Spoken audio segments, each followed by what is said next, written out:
do quarto ano. Olha a tia Mari aqui mais uma vez com vocês, não é? Vamos trocar informações e ampliar nosso conhecimento. E olha como a tia Mari já está aqui vestida em ritmo junino. Isso aí, entramos no mês, né, do São João, aquela festa tão divertida e próximo daquele belo recesso que vamos ter. Isso aí. Mas nós não vamos parar e vamos continuar aprendendo mais um pouquinho. Vamos recordar o que nós vimos no capítulo anterior? Então, no capítulo anterior, você conheceu um pouco mais sobre os seres vivos e as suas relações alimentares. Nós podemos ver aí, recordar também que nós, como seres vivos, nós precisamos de energia para sobreviver. E essa energia vem de onde? Dos alimentos. E aí, o que é que nós vamos observar? Que há uma sequência, né? Aí onde um ser vivo necessita retirar a energia de um outro ser vivo. Então, nas relações alimentares acontecem como? Como que essas relações acontecem? Quando a energia e a matéria de um ser vivo é transferida para o outro, né? Por meio de quê? De qual processo? A alimentação. A base, né, dessas relações estão os seres vivos que produzem o próprio alimento. No caso, quem são eles? Quem são eles? As plantas. Então, nessa cadeia alimentar aí, ela vai se iniciar pelo produtor, que são as plantas que produzem o próprio alimento através do processo chamado fotossíntese, não é? Assim, o sol é a primeira fonte de energia na produção desse alimento. Sem o sol, a plantinha não vai conseguir realizar a fotossíntese e produzir o seu alimento, para depois servir de alimento também para aquele consumidor primário, tá? Nas relações alimentares, elas podem ser representadas por meio de cadeias, né? As chamadas cadeias alimentares. Então, a gente vê a transferência de um ser vivo para o outro, não é? E cada um deles ocupa um lugar nessa cadeia.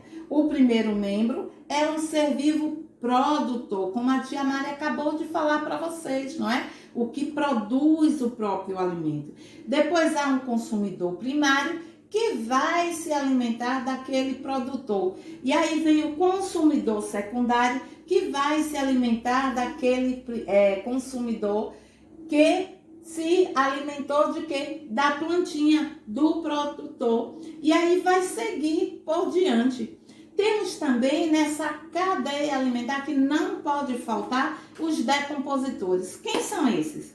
Eles não costumam ser representados, tá? Nas cadeias alimentares, mas consomem nutrientes do corpo de todos os seres vivos presentes no ambiente quando eles morrem.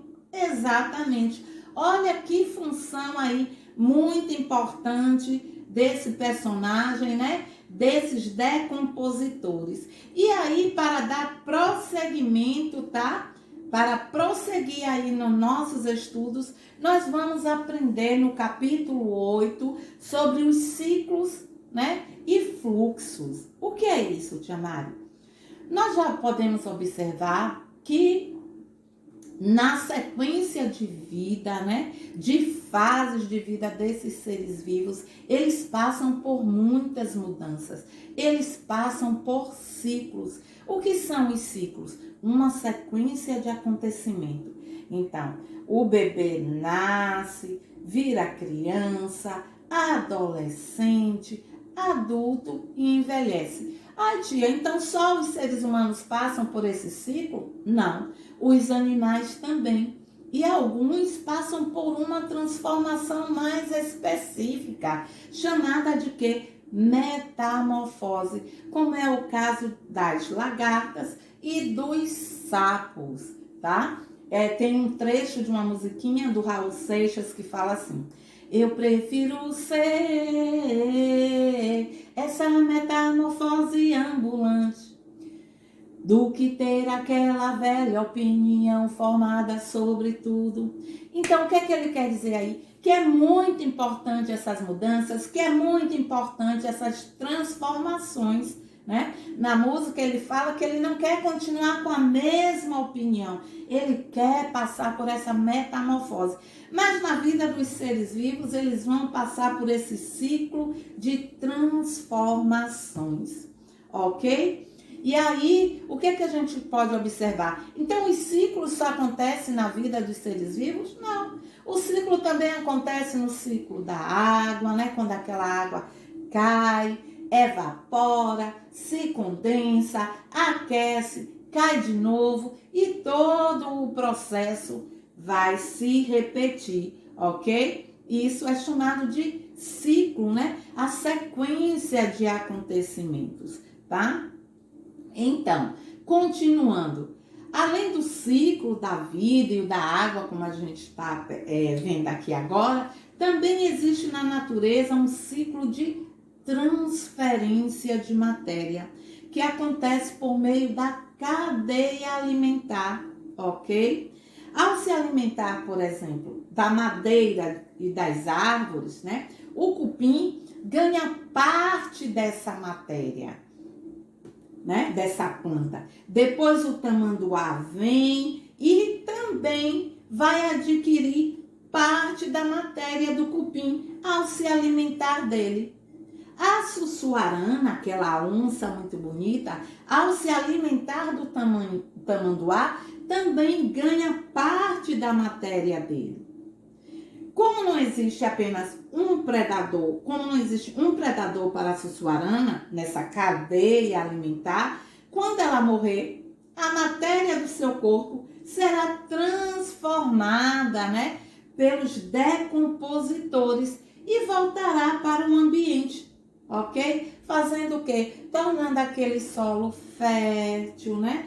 E aí acontece tudo de novo, certo? Esse processo pode acontecer também com outros seres da cadeia, né? Além do cupim, que se alimenta da árvore, do tamanduá, que vai se alimentar, como a tia Mari acabou de falar, do cupim, e assim dando sequência a esse ciclo, né? O que é que vai acontecer, tia Mari, com os materiais devolvidos ao ambiente? Então, a sussuarana morreu, entrou em decomposição, eles vão ficar ali disponíveis no solo e serão absorvidos por quem? Pelas plantas, que através de sua raiz retira os nutrientes necessários ali do solo, assim como a água, tá? Para poder, junto com a energia solar, produzir o seu próprio alimento durante o processo da fotossíntese. E aí, quando esses outros seres vivos morrerem, eles vão passar pelo processo de decomposição e vai tudo acontecer novamente. Como a natureza é perfeita, não é isso?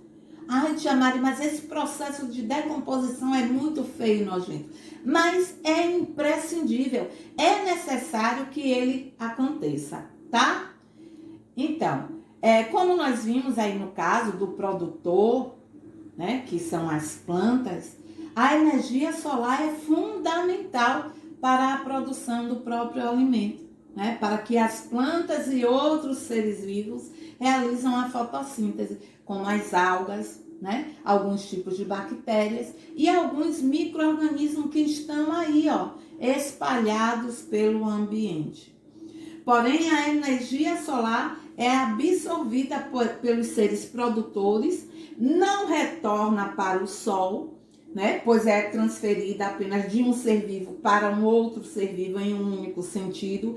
Por esse motivo, a energia transferida ao longo da cadeia alimentar faz parte de um fluxo, tá? Diferente do que a tia Mari falou nesse instante sobre ciclo, ok? Então, nós devemos observar, tá? Como é feito esse fluxo. O Sol vai ajudar a plantinha a realizar a fotossíntese, produzir o próprio alimento.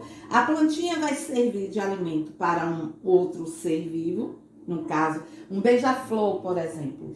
E aí a coruja pode se alimentar daquele beija-flor que comeu a plantinha, que recebeu a energia solar. Só que essa energia, ela não vai retornar para o sol. E aí dá-se o nome a esse processo de fluxo, ok? Quando um vai apenas, não é, absorver a energia do outro, sem retorná-la, sem repor. E aí nós temos as teias alimentares. Nós aprendemos sobre as cadeias alimentares, né? Que é essa sequência, essa relação alimentar entre os seres vivos. Só que nos ambientes, várias cadeias alimentares se misturam, envolvendo vários outros seres vivos na transferência de matéria e de energia, tá? Por exemplo, imagine um ambiente, né, por exemplo, das algas, né? E aí o que é que acontece? Algas, peixes, águas-vivas, tartarugas, pinguins, né? Todos eles naquele ambiente ali aquático. E aí o que é que acontece? Os peixes vão servir de alimento para os pinguins e focas. Os outros, as águas-vivas, por exemplo, que são predadas por tartarugas e pinguins, servem de alimento para as focas e assim sucessivamente. Esse esquema que mistura várias cadeias alimentares é chamada de teia alimentar, né? Nos ambientes naturais, quase isso não acontece nas cadeias alimentares isoladas. Na verdade, é muito comum que existam o quê, gente? As teias alimentares grandes, quando está relacionada a muitas espécies de seres vivos, muitos tipos de seres vivos. Então, nas cadeias alimentares, os decompositores também acabam se alimentando de todos os seres vivos que fazem parte dela, mas não costumam ser representados. Não esqueçam disso. Nem nas cadeias alimentares, nem nas teias alimentares, apesar de participarem, os decompositores não estão sendo representados, tá? Então, continuando mais um pouquinho para a gente descobrir algumas curiosidades, tá, sobre eles. Temos muitas atividades que irão esclarecer algumas dúvidas de vocês, certo? E aí, só para fechar a nossa aulinha aí, nós vimos o quê? Que a matéria é transferida por meio de um ciclo. A matéria passa de um ser vivo para outro. E quando eles morrem, essa matéria, tá, do corpo ali que entrou em decomposição, volta para o mesmo ambiente. Através de quê? Deles, os decompositores. E aí vai alimentar aquele solo, que vai ajudar aquela plantinha a realizar a sua fotossíntese e produzir seu próprio alimento. Junto com o quê? A energia do sol, né? Na forma de calor e luz. Aí essa energia é absorvida pelo produtor, que são as plantinhas, que utilizam na fotossíntese para se desenvolver e produzir o próprio alimento. Nas relações alimentares, o que é que acontece? A energia passa do sol para o produtor e depois para os consumidores primários, secundários, terciários e assim por diante. A energia é transmitida por meio de quê? Das relações alimentares. Lembra que Tia Mari falou, né? Nós retiramos a energia que nós necessitamos para sobreviver pelos alimentos, né? E aí o que é que acontece? Essa energia que eu adquiri daquele alimento vai ser transferida não apenas em um sentido, mas esse ciclo da matéria e o fluxo de energia são essenciais para a vida de todos os seres vivos. E elas vão se elas se forem, isso aí vai provocar o quê? Um desequilíbrio no ambiente, podendo todos serem afetados. Por isso a grande preocupação não apenas com a flora, mas com a fauna também. Porque se esse ciclo, se essa cadeia, se essa corrente for quebrada, muitos serão as consequências, tá? É aquele efeito dominó. Então, meus amores, assistam ao vídeo da tia Mari, dê aquele like, se cuidem, tá bom? Continuem a se cuidar usando máscara, lavando as mãos, o álcool em gel, nada de aglomerações. Realizem as nossas atividades propostas aí na trilha. Anotem as dúvidas e em nossa aulinha online a gente pretende tirá-las. Bater aquele papinho, correção e esclarecer qualquer dúvida que vocês tiverem. Até o nosso próximo encontro. Fiquem bem, se cuidem, hein? Nada de aglomerações. Um cheiro e até a próxima.